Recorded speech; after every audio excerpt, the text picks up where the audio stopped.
Welcome to another episode of the Siam Center Law Group podcast, where we delve deep into Thai legal concepts and help demystify the complexities of the Thai legal system. Today we're discussing a topic of paramount importance and seriousness. What is premeditated murder? Premeditated murder is a term many of us have come across in films, news, or perhaps literature. But what does it truly entail, especially in a Thai context? You see, premeditated murder is a crime that's considered heinous almost universally across nations. In Thailand, it holds the highest penalty, death. For a killing to be classified as premeditated, it must arise from a prior plan or intention.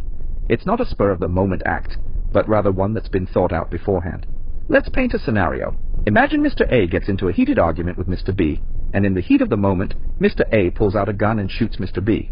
While Mr. A had a weapon, it doesn't necessarily mean he planned to kill Mr. B. It might have been a result of overwhelming emotions in that instant. However, if after their argument Mr. A goes home, broods over the confrontation, and then takes his gun to hunt down Mr. B, and upon finding him shoots him dead, well, that shows a clear prior intention to kill. This is a textbook example of premeditated murder. Why does the law differentiate between simple and premeditated murder? It's all about the intent. While the penalty for simple murder in Thailand ranges from 15 years to the death penalty, premeditated murder holds only one punishment: execution.